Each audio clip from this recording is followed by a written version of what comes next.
Vous avez peur de perdre vos cryptos sur Binance, Huobi ou sur n'importe quelle autre plateforme centralisée? Dans ce cas, installez-vous bien, prenez votre temps. Je vais essayer de vous faire le tutoriel le plus complet pour vous apprendre à retirer vos cryptos d'un exchange. Mais la première chose à savoir, c'est pourquoi retirer ou pourquoi garder ces cryptos sur un exchange. Parce qu'il y a des bons côtés à détenir ces cryptos sur des plateformes centralisées. Déjà, vous n'avez pas à vous embêter à les stocker. C'est Binance par exemple qui va le faire pour vous. En plus de ça, vous avez des programmes pour avoir des rendements sur vos cryptos. Vous pouvez aussi les échanger très facilement. Mais le problème, c'est que jusqu'ici, rien ne vous garantit qu'une plateforme a réellement vos cryptos. Et l'autre gros problème, c'est qu'à tout moment, une plateforme centralisée peut geler votre compte et en plus, vous avez accepté ça dans les conditions générales d'utilisation. Ce n'est pas non plus un drame d'avoir des cryptos sur une plateforme centralisée. Perso, j'en ai un peu, mais sachez qu'en faisant ça, vous prenez quelques risques. Mais qu'est-ce qu'on peut faire en retirant ces cryptos d'un exchange du coup? Eh bien, pas mal de choses. Déjà, vous pouvez simplement laisser dormir vos cryptos. C'est ce que je fais avec mes bitcoins par exemple. Ils sont sur ma ledger et ils attendent. Mais vous pouvez aussi faire travailler vos cryptos sur la finance décentralisée. Alors on va pas voir ça aujourd'hui, mais j'ai une chaîne dédiée à ce sujet, donc vous avez matière à découvrir. Bref, peu importe ce que vous voulez faire, il va bien falloir envoyer vos cryptos quelque part. Et ce quelque part, ça s'appelle un portefeuille ou wallet en anglais. Je précise le terme en anglais et en français parce que je risque d'utiliser les deux dans cette vidéo. L'anglais domine quand même beaucoup dans le monde des cryptos. On retrouve donc deux types de portefeuilles. Les premiers, c'est les portefeuilles logiciels ou à chaud, comme MetaMask, Trust Wallet, etc.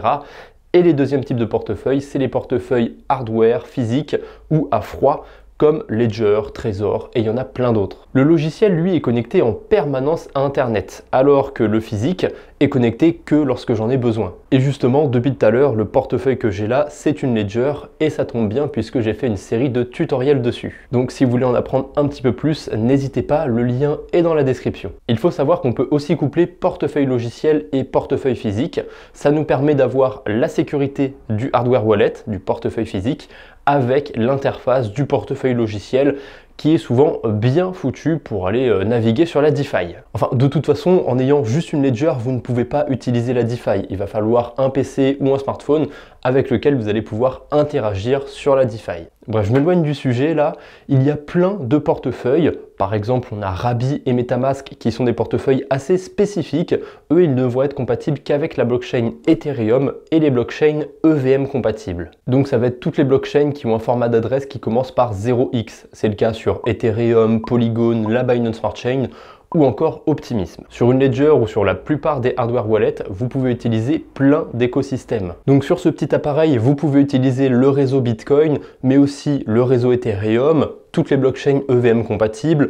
Vous pouvez utiliser Elrond, la blockchain de Dogecoin par exemple. Vous avez vraiment énormément de possibilités. En fait, le choix du portefeuille va se faire selon vos cryptos et l'utilisation que vous avez envie d'en faire. Donc je vous conseille de vous rendre sur Binance ou sur n'importe quelle plateforme où vous avez des cryptos et rendez-vous sur votre portefeuille. Essayez ensuite de retirer une crypto que vous avez sur votre compte. Là, vous allez pouvoir voir sur quel réseau vous pouvez envoyer cette crypto. Et grâce à ça, vous allez trouver quel portefeuille vous pouvez utiliser. Ou du moins vous allez pouvoir orienter vos pistes pour chercher un portefeuille. Par exemple, si vous avez du Dogecoin, vous allez sur internet et vous tapez Dogecoin Wallet ou portefeuille Dogecoin et vous devriez trouver votre bonheur. Après, j'ai vraiment pris cet exemple par hasard, mais le hasard fait bien les choses puisque j'ai fait un tutoriel sur Dogecoin et Ledger. Bon, maintenant que vous avez compris comment on peut trouver un portefeuille, il va falloir réfléchir à quel réseau utiliser pour ces cryptos. Parce que si je veux retirer des USDT de Binance, j'ai le choix en termes de réseau. Je peux les envoyer sur la blockchain Ethereum, sur Polygon, sur Tron ou même sur la Binance Smart Chain. Qu'est-ce que je dois choisir? Parce qu'il faut savoir une chose, c'est que tous ces réseaux sont bien différents. Si vous avez des USDT sur l'écosystème Ethereum, vous ne pourrez pas les utiliser sur d'autres écosystèmes.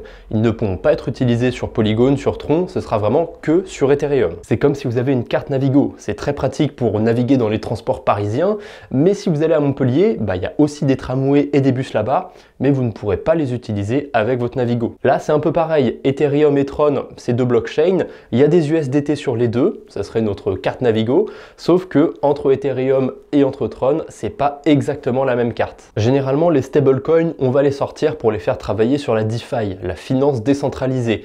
Et typiquement pour les petits portefeuilles, je vous déconseille totalement la blockchain Ethereum ou Tron. D'ailleurs, je dis Tron depuis tout à l'heure, mais je devrais peut-être dire Tron. Bref, tout ce qu'il faut savoir, c'est que niveau DeFi, c'est assez nul, hein, c'est très limité, donc je vous déconseille d'aller là-bas. Et Ethereum, c'est trop cher comme réseau. À chaque fois que vous voulez échanger des cryptos, vous allez devoir faire une transaction, et à chaque fois que vous faites une transaction, vous payez des frais. En plus de ça, les frais sont en Ether sur le réseau Ethereum, hein, c'est logique. Donc si vous n'en avez pas sur votre adresse, vous ne pourrez pas bouger vos autres cryptos. Et ces frais, ce n'est pas que sur Ethereum, hein, c'est sur toutes les blockchains. Donc quand vous voulez sortir des plateformes centralisées, c'est vraiment la chose la plus importante, c'est de savoir avec quelle crypto on paye les frais. Et comme je suis sympa, je vais vous passer quelques exemples. Sur le réseau Polygon, on va payer les frais en Matic. En général, c'est une blockchain pas chère du tout, c'est entre 1 et 2 centimes la transaction, mais des fois, il s'avère que le réseau est congestionné, il y a beaucoup trop de monde qui l'utilise, ça augmente les frais et ça peut atteindre quelques dizaines de centimes de temps en temps. Mais c'est comme sur Ethereum, hein, quand ça devient très cher, n'utilisez juste pas le réseau, à moins que vous ayez vraiment des grosses sommes à bouger et que les frais sont pas importants pour vous. Bref, tout ce qu'il faut retenir par rapport à Polygon, c'est que c'est une blockchain parfaite pour les petits portefeuilles, vu que les frais de transaction ne vont pas trop impacter vos transactions justement. Sur la Binance Smart Chain, les frais sont en BNB et ça va d'à peu près 10 centimes à 1 $. Ça dépend du type de transaction.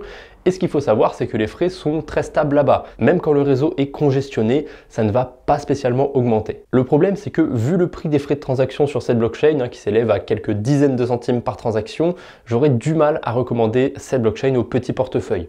On va dire qu'il faut y aller à partir de 500 ou 1000 $. Ensuite, un autre exemple qui n'est pas dans la finance décentralisée, mais vous avez le réseau Litecoin. Alors, je ne suis pas un expert du réseau Litecoin, mais je crois que dessus, il n'y a qu'une seule crypto, c'est le Litecoin, donc vous ne pouvez pas vous tromper.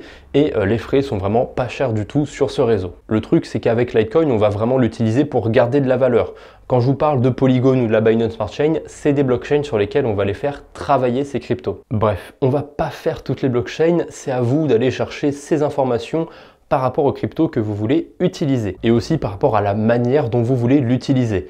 Le Bitcoin, par exemple, il a son réseau à lui, mais souvent sur les plateformes centralisées, vous pouvez le retirer sur d'autres réseaux, comme la Binance Smart Chain. Le problème, c'est que les vrais bitcoins ne sont que sur le réseau Bitcoin original. Et ce réseau peut coûter cher en termes de frais, surtout quand il y a de l'activité sur le marché crypto. Donc au moment du retrait sur une plateforme centralisée, vous pouvez être tenté d'envoyer vos bitcoins sur une autre blockchain, parce que les frais sont moins élevés, mais en faisant ça, vous prenez un risque. J'ai cité la Binance Smart Chain, on a bien le Bitcoin dessus, le truc c'est que c'est une représentation du Bitcoin. Alors Binance va backer les Bitcoins de la Binance Smart Chain, hein, c'est assez logique vu le nom, et backer ça veut tout simplement dire que s'ils émettent 1000 BTC sur leur blockchain, ils ont bien 1000 BTC en réserve. Enfin, normalement, ils ont bien 1000 BTC en réserve.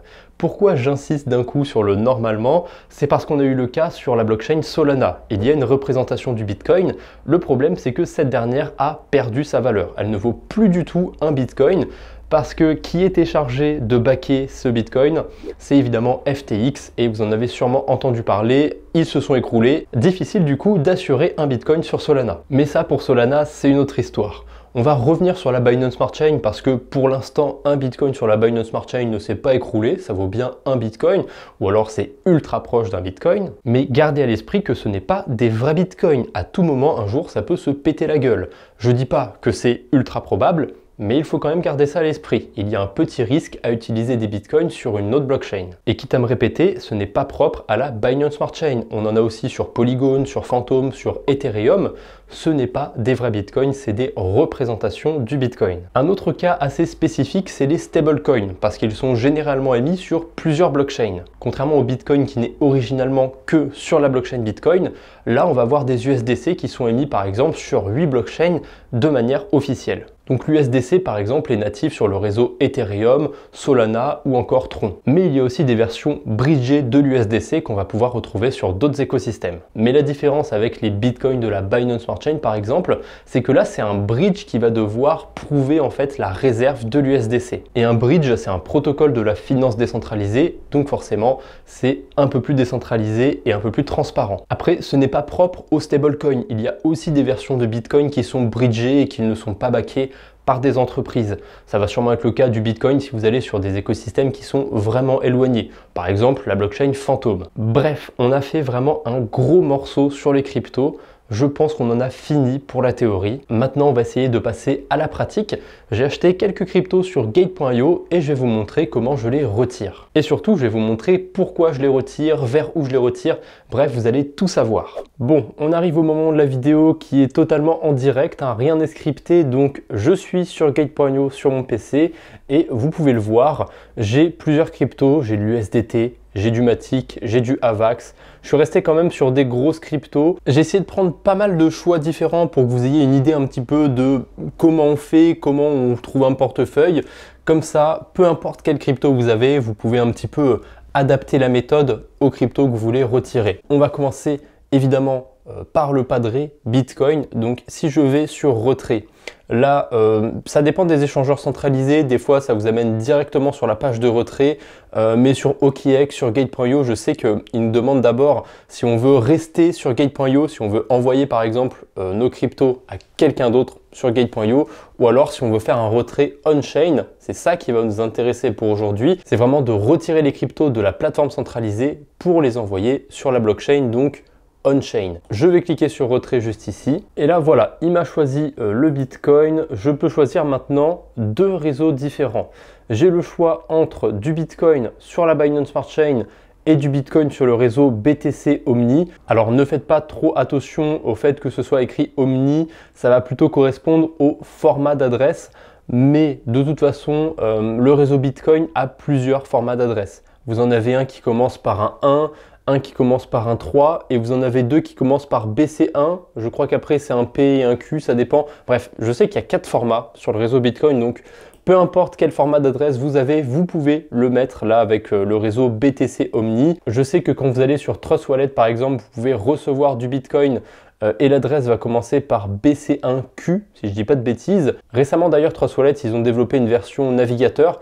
Bon, le problème, c'est que le réseau Bitcoin n'est pas encore compatible, donc je vais faire autrement.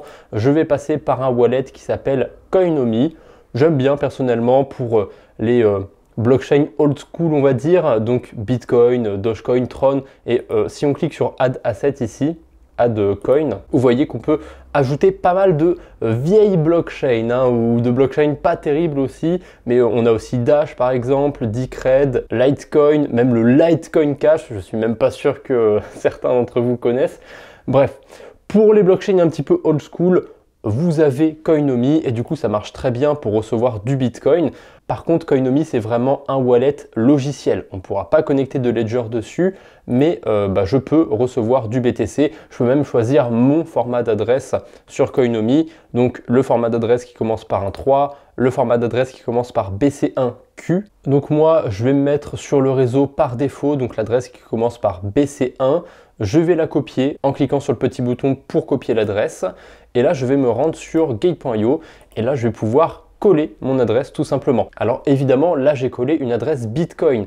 Si vous avez choisi de les envoyer sur la Binance Smart Chain pour aller faire travailler vos Bitcoins sur la finance décentralisée, là il ne va pas falloir mettre une adresse Bitcoin. Il va falloir vraiment mettre une adresse qui correspond à la Binance Smart Chain. Et ça, vous pouvez la retrouver par exemple sur Trust Wallet. Vous allez sur le BNB là, de la Binance Smart Chain, vous faites recevoir et là vous avez votre adresse qui commence par 0x. Sur la Binance Smart Chain, c'est important d'avoir une adresse qui commence par 0x. Enfin, c'est pas important, c'est même nécessaire. Il n'y a que des adresses qui commencent par 0x sur ce réseau. Bref, je me suis pas mal éternisé là. La deuxième étape, ça va être de choisir quelle quantité de Bitcoin vous voulez retirer. Vous voyez que moi, j'ai trop peu de Bitcoin, j'ai à peu près 30 $. Il en faut un minimum de, c'est écrit ici, 0,011 BTC.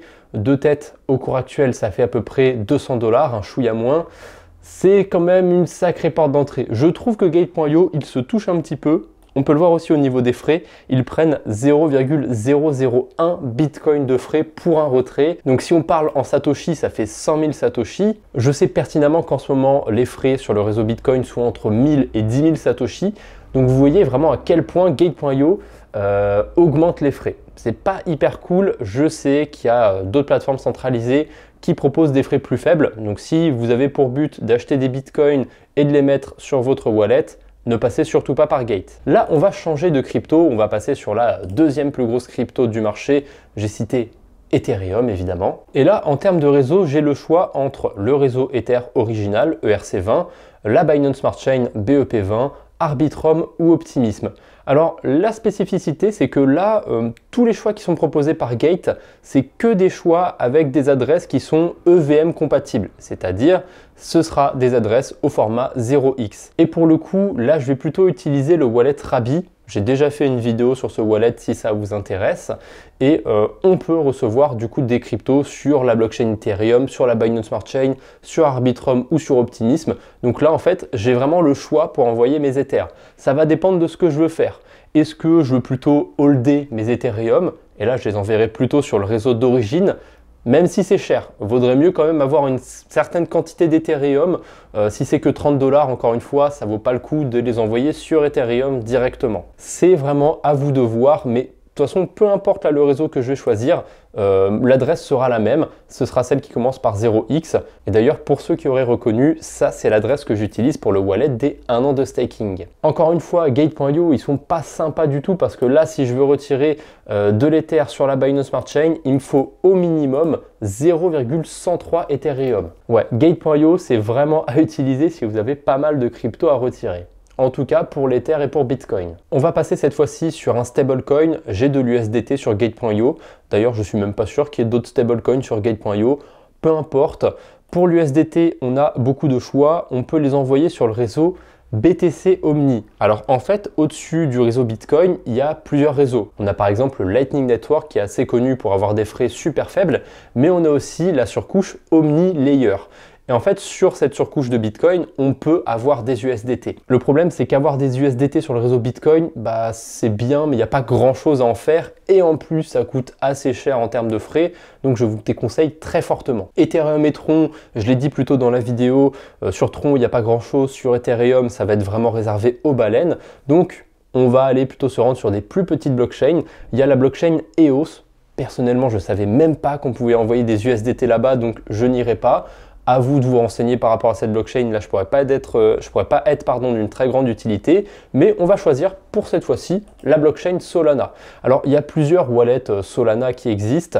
Il y a le wallet Sollet, il y a le wallet Phantom, mais là, je vais pas m'embêter. J'ai mon Trust Wallet qui est déjà installé sur mon PC et si vous voyez, il est compatible avec le réseau Solana. Donc je clique tout simplement sur Solana et là je peux recevoir ou envoyer du Solana. Si je clique sur recevoir, j'ai mon adresse qui s'affiche. Alors je ne sais pas exactement ce que c'est le format du réseau Solana parce que j'ai pas l'habitude d'utiliser ce réseau tout simplement, mais mon adresse commence par HK. Peut-être que toutes les adresses commencent par un H, j'en sais rien, je vous dirai ça au montage parce que pour l'instant, j'en ai aucune idée. Mais bon, vous copiez votre adresse, vous la collez sur Gate.io et là, c'est quand même plus sympathique, il faut au minimum 1,1 USDT et en termes de frais, ils prennent que 10 centimes.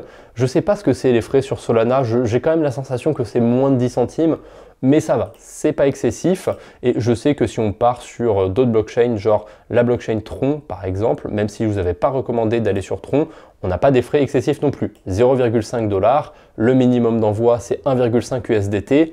En général, les plateformes centralisées, elles vous emmerdent pas trop avec les stablecoins, c'est aussi avec ces cryptos que vous aurez le plus de choix. Hein. Vous voyez, pour l'USDT, c'est pas fini. Hein. On a encore Polygon, Arbitrum, Optimism, Kusama, Polkadot et la OK Exchange. On a vraiment énormément de choix pour l'USDT. Mais là, encore une fois, ça va être à vous de savoir ce que vous voulez en faire. Si vous avez envie de mettre des USDT sur AAV ou sur une autre plateforme de DeFi sur Optimism, choisissez Optimism. Si vous voulez faire travailler vos USDT sur Polygon, choisissez Polygon. Mais n'oubliez pas que si vous envoyez vos USDT sur une blockchain de type DeFi, donc là si vous les envoyez sur Polygon, il faudra aussi la crypto qui vous sert à payer vos frais de transaction. Et là c'est la transition parfaite parce que j'ai choisi Polygon et sur Polygon, qu'est-ce qu'il nous faut comme autre crypto? Il nous faut évidemment du Matic. Donc le Matic, ça va être utile pour payer nos frais de transaction sur le réseau Polygon. Donc forcément, d'instinct, j'aurais envie de retirer mes Matic sur le réseau Polygon, mais il faut savoir aussi que cette crypto est compatible sur le réseau Ethereum. Donc vous pouvez très bien envoyer des Matic sur le réseau Ethereum, mais c'est toujours le même problème, le réseau est très cher, donc c'est pas réservé aux petits portefeuilles. Surtout si vous avez envie de découvrir Polygon, hein, ça va servir à rien d'envoyer vos Matic sur Ethereum. vu que vous pourrez les utiliser que sur Ethereum et pas sur Polygon. Le Matic, on va le passer assez vite, hein, c'est toujours la même chose. Je les recevrai plutôt sur mon wallet Rabi, mais je pourrais très bien aussi les recevoir sur Trust Wallet parce que c'est compatible avec le réseau Polygon. Donc là, on va s'éloigner un petit peu. On va aller du côté de la blockchain Elrond. Je sais que dans la communauté francophone, c'est une crypto qui est quand même pas mal populaire. Moi, j'ai jamais été trop dedans, mais je sais que Elrond, ils ont un wallet. Vous allez directement sur wallet.elrond.com. C'est développé directement par la team qui fait Elrond. Bref, une fois que vous êtes sur ce site, vous pouvez créer un wallet ou accéder à un wallet qui existe déjà. Bon, théoriquement, si c'est vraiment la première fois que vous voulez sortir des cryptos d'un échangeur centralisé, vous allez plutôt créer un wallet. Et là, c'est super simple, vous avez juste à vous laisser guider par Elrond. Donc là, vous avez votre fameuse phrase de 24 mots à noter, à mettre de côté, c'est hyper important. C'est vraiment cette phrase qui va être très utile sur votre portefeuille parce que si vous désinstallez votre extension Elrond, si vous perdez en fait accès à votre wallet, à tout moment, vous pouvez le récupérer grâce à ces 24 ou 12 mots, grâce à cette phrase de récupération. Ça porte vraiment bien son nom, hein, phrase de récupération. Bref, les Elrond sur Gate.io, on peut les retirer que sur le réseau Elrond, mais je sais que sur Binance, par exemple, on peut retirer des Elrond sur la Binance Smart Chain. C'est le même problème que pour Bitcoin, j'en ai parlé plus tôt dans la vidéo. Les Elrond sur la Binance Smart Chain, ce n'est pas des vrais Elrond. C'est des Elrond backés entre guillemets par Binance. Donc s'il s'avère que Binance n'ont pas les Elrond en réserve, la valeur du EGLD va baisser tout simplement sur la Binance Smart Chain et ça ne vaudra plus rien, ça ne vaudra plus vraiment un Elrond. Donc là, c'est à vous de voir. Sur la Binance Smart Chain, par exemple, on pourra aller les faire travailler sur la DeFi. Je ne sais pas trop s'il y a grand chose à faire avec du Elrond sur la Binance Smart Chain personnellement, mais c'est une option. Et si on les envoie vraiment sur Elrond, on peut par exemple aller les staker directement sur son wallet Maillard. Vous êtes sûrement pas mal à connaître ça, je pense, vu que Elrond, c'est assez populaire. On va pas trop s'attarder du coup, on va passer à la prochaine blockchain, ça va être la blockchain Avalanche. Cette blockchain, elle est un petit peu spécifique parce qu'elle est séparée en 3 sous-blockchains, on va dire. Il y a la P-chain, la X-chain et la C-chain. Donc la C-chain, ça va être la blockchain, la sous-blockchain plutôt, qui va être compatible, enfin qui va être EVM compatible plutôt. Et du coup, on va pouvoir l'utiliser sur les wallets Ethereum, hein, donc les wallets comme Rabi, comme Trust Wallet, tout ça. Si je vais sur Rabi, vous voyez, j'ai mon adresse toujours qui commence par 0x. Ça va être pour le réseau Avalanche C-chain. Je précise bien C-chain. Je me souviens jamais, quand vous faites un retrait d'Avalanche sur le réseau Avax normal, je me souviens jamais si ça va sur la X-chain ou la P-chain. Il me semble que c'est sur la X-chain que ça va aller. Sur la X-chain, il n'y a pas grand chose à en faire. Quand on veut retirer des AVAX sur le réseau original, c'est pour aller les staker directement sur les validateurs pour avoir des intérêts sur ces tokens AVAX. Le truc, c'est que pour faire ça, il me semble que c'est sur la P-chain et pas sur la X-chain. Alors c'est tout un bordel le réseau Avalanche. Vraiment, je vous invite à aller voir un tutoriel vraiment dédié à ça si vous voulez mettre des AVAX sur un validateur. Je pense que ça existe par centaines, par dizaines au pire sur Internet.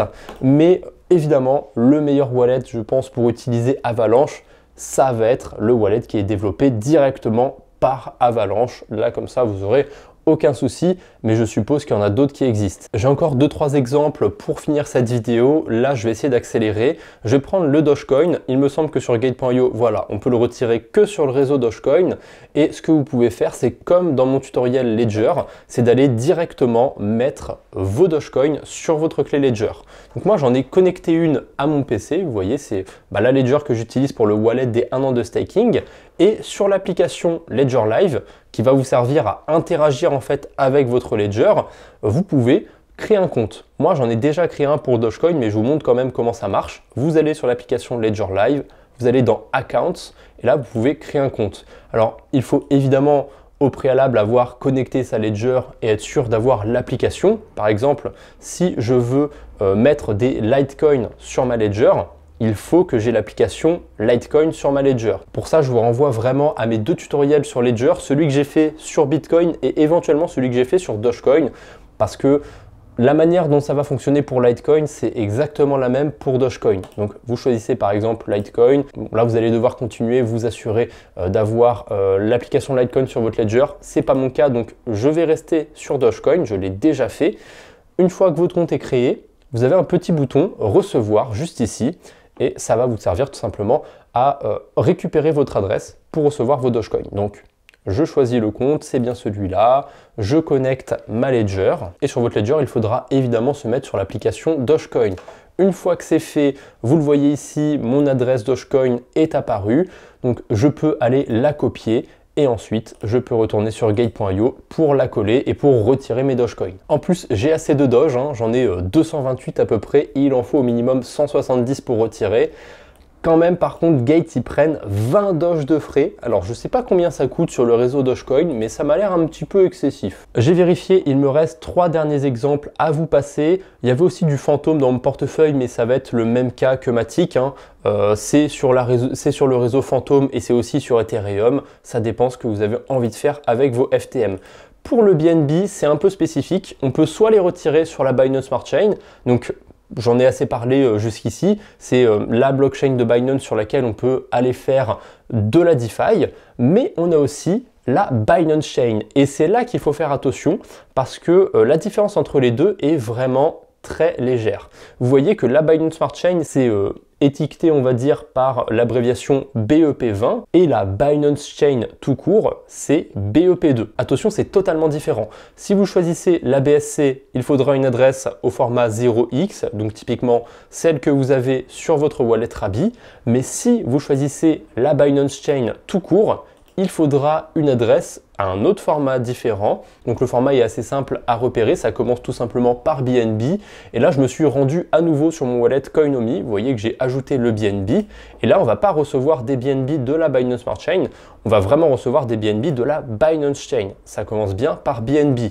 Là, c'est un petit peu le même cas que pour le réseau Avalanche. On va envoyer des cryptos sur ce réseau-là, enfin, on va envoyer du BNB sur ce réseau-là pour aller les mettre sur des validateurs pour avoir des intérêts sur nos BNB. On va vraiment pas aller faire de la DeFi là-bas. Et justement, je vous parle de DeFi.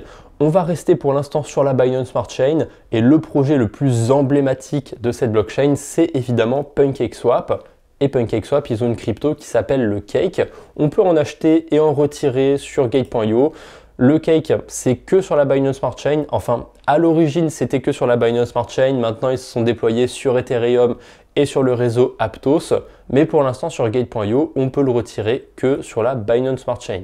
Donc, comme d'habitude, ça va être une adresse qui commence par 0x. Et là, on va terminer par le Link. Je trouve personnellement que c'est une crypto qui est un petit peu sous-cotée. Bon, on n'est pas là pour expliquer ce que c'est Link. On est juste là pour voir comment on peut en retirer sur Gate. Et ça, c'est le problème des plus petites plateformes centralisées. Quand vous allez sur Binance, vous allez pouvoir retirer du Link sur la Binance Smart Chain sans problème. Mais quand vous êtes sur des plateformes comme Gate ou même comme OKX ou des plateformes beaucoup plus petites, vous allez souvent pouvoir retirer certains altcoins que sur le réseau Ethereum. Et ça, c'est assez embêtant. C'est vraiment quelque chose qu'il faut savoir limite avant de s'inscrire, c'est quels réseaux sont compatibles. Et souvent, vous pouvez vous dire, ouais, j'ai envie d'acheter du Link, je vais aller le mettre sur la Binance Smart Chain et tout. Mais non, vous vous faites avoir sur Gate.io, c'est vraiment un retrait possible que sur Ethereum. Et encore une fois, le problème avec Ethereum, c'est que les frais sont chers. Mine de rien, on peut voir quand même qu'il faut pas tant de Link que ça pour commencer un retrait, il en faut au minimum 0,56. Après, j'ai pris le Link comme exemple, mais ça va être le cas de plein de protocoles qui sont sur la blockchain Ethereum et sur d'autres blockchains.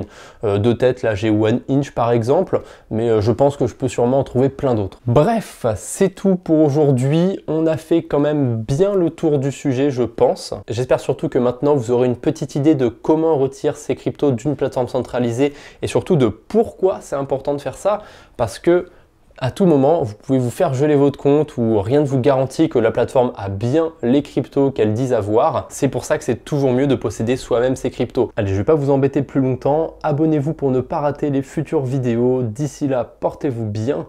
Salut tout le monde!